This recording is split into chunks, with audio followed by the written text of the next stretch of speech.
On démarre avec cette nouvelle en Conseil des ministres, le chef de l'État qui demande la mise en œuvre du programme de modernisation de la gestion des déchets. Un programme qui doit intégrer des volets prioritaires de sensibilisation des populations. En Conseil des ministres, donc, le président Macky Sall a également demandé la relance de l'organisation régulière des journées de nettoiement appelées Cleaning Day avec l'implication des populations et des collectivités territoriales. Alors, Chérifia, il n'est jamais trop tard pour rectifier le tir. Pour rectifier le tir, on est toujours dans la logique de la déclaration du président à Dubaï, lorsqu'il avait un peu dénoncé l'incivisme, mais aussi l'insalubrité au Sénégal.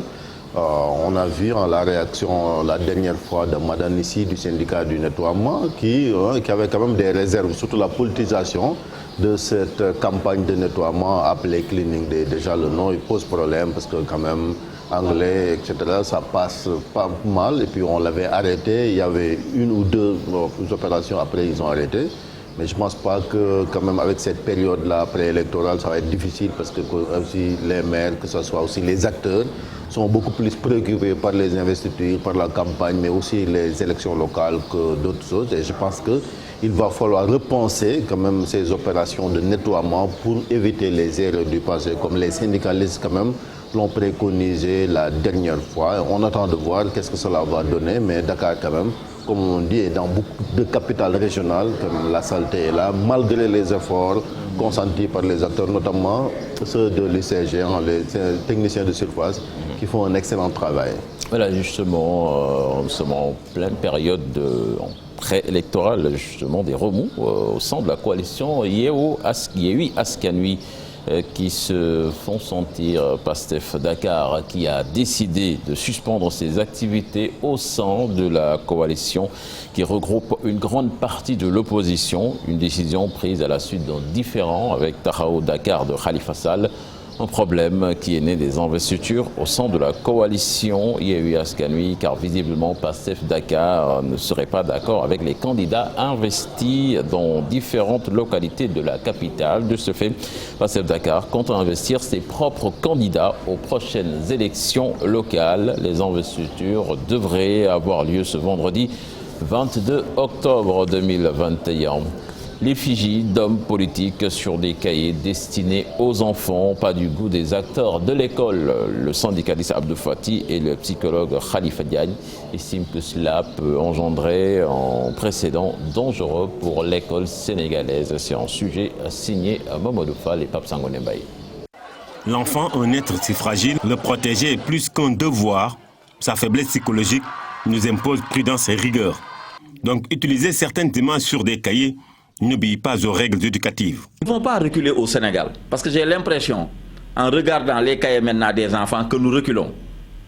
Il y a quelques jours, moi-même, je voulais acheter des cahiers pour mes enfants, mais j'ai fait 5 boutiques. Et je n'étais pas satisfait parce que les cahiers qu'on me proposait, les images que ces cahiers comportent ne sont pas conformes. C'est inadmissible. L'école est par essence apolitique. L'école sénégalaise est démocratique, laïque et populaire. Les enfants doivent être hors du jeu politique.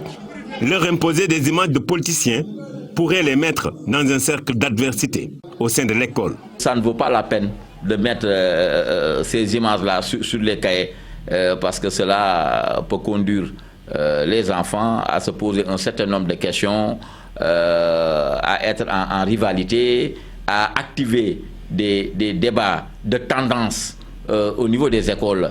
Nous ferons face pour que ces cahiers à l'effigie d'une personne soient effectivement retirés de la circulation. Parce que c'est un précédent extrêmement dangereux qui est en train de s'observer. Ce qui est utile dans l'espace scolaire. Sur les cahiers des enfants doivent être en rapport avec d'éminentes personnalités du monde éducatif ou du monde scientifique. Parce que le but, c'est d'offrir des modèles aux enfants. Les personnes rencontrées demandent au ministre de l'Éducation de réagir au plus vite afin de stopper cette nouvelle tendance politicienne qui gangrène l'école sénégalaise.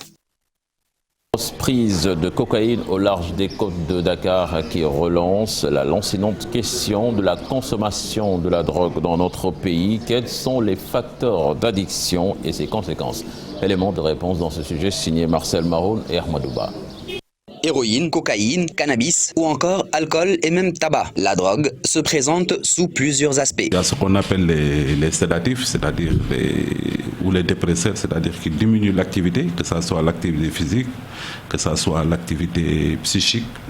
Avec comme chef de file, nous avons l'héroïne, les opiacés. À côté de cette catégorie, nous avons les stimulants. Et comme stimulant majeur, nous avons la cocaïne ou les amphétamines. Une troisième catégorie qui concerne les perturbateurs.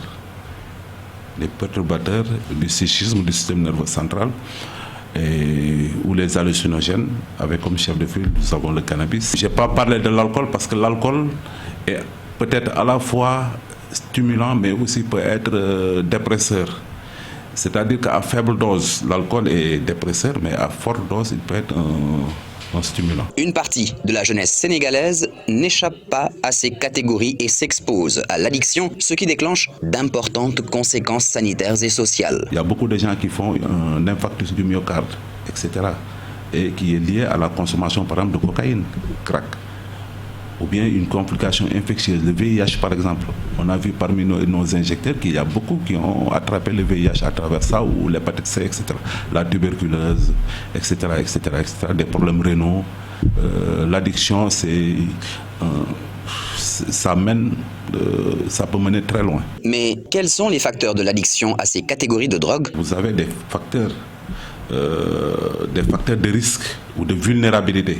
Et ces facteurs de vulnérabilité peuvent être des facteurs personnels, mais aussi peut-être des facteurs environnementaux ou familiaux ou sociaux. Avant d'en arriver à un niveau difficilement rattrapable, les experts recommandent à ceux qui n'ont jamais consommé de drogue de ne pas tomber dans le piège afin d'en éviter la dépendance. Pour ceux qui la consomment, il est conseillé d'aller se faire évaluer. À ce propos, le centre de prise en charge intégré des addictions de Dakar, CIS à l'hôpital Fann, est prêt à les accueillir. Le lycée Sergent Malamine Camara ne va pas accueillir des élèves orientés en classe de 6e, une situation que déplorent les parents d'élèves actuellement désorientés. Seulement, le proviseur explique cette situation particulière par l'orientation de plus de 1000 élèves en classe de seconde. Explication dans cet élément signé Fatou Bintou Conté et Thierno Laurent Mendy. Cette année, le lycée Sergent Malamine Camara, ex-Limodat, ne pourra pas recevoir de nouveaux élèves, surtout ceux orientés à classe de 6e, au grand désarroi des parents. Madame la proviseure refuse de prendre nos enfants qui ont été normalement affectés par l'IA des parcelles dans son établissement. Des élèves qui ont fait tout leur cycle dans le public, de la 6e à la terminale, qui sont riverains, qui habitent Grand Médine, 26, Nord-Foire, et qu'on leur oppose le refus, prétextant qu'il n'y a pas suffisamment de classes et qu'elle-même, elle aura décidé d'éliminer les 6e, mais c'est inacceptable. Des parents qui ont assiégé l'établissement ce mercredi pour exiger l'intégration de leur enfant, car selon eux, le proviseur veut éliminer le cycle moyen en commençant cette année par ces classes de 6e. Prétexte qu'elle ne veut plus du premier cycle dans son établissement et qu'elle aura décidé de manière unilatérale d'éliminer les classes de 6e à la 3e et qu'elle va commencer cette année.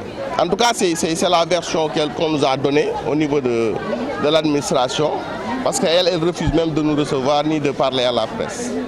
Seulement, le proviseur n'a pas voulu se prononcer sur la question, mais il explique que la situation est due à un transfert de plus de 1000 élèves en classe de seconde dans son établissement cette année, ce qui fait que les classes de 6e vont être éliminées et seront occupées par ces nouveaux arrivants. Néanmoins, ces élèves en classe de 6e vont être réorientés dans les CM environnants.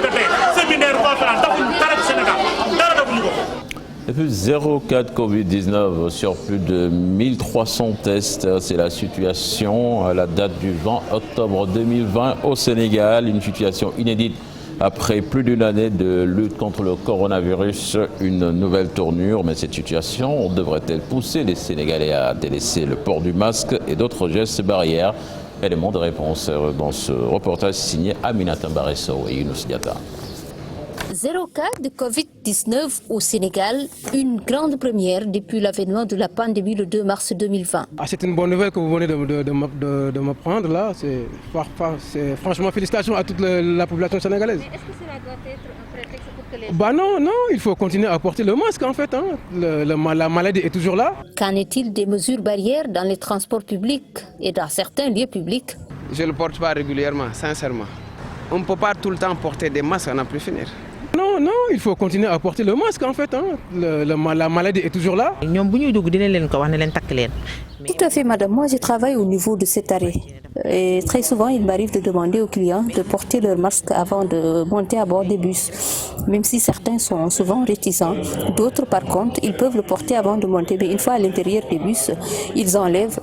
Certains prétextent la chaleur, même s'il y a d'autres personnes qui sont quand même habituées à porter les masques.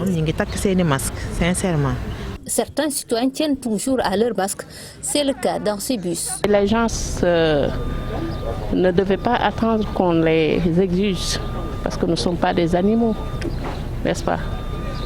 Et la maladie est là. À la date du 20 octobre 2021, le Sénégal franchit un nouveau pas dans la lutte contre le coronavirus. 0 cas enregistré. Les observateurs alertent tout de même sur l'importance de continuer à porter le masque.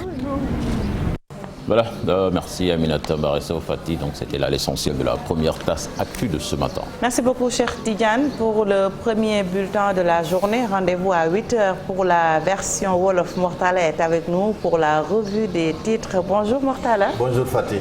On est d'attaque, naturellement. On est d'attaque, naturellement. C'est l'heure de la revue des titres avec Mortala.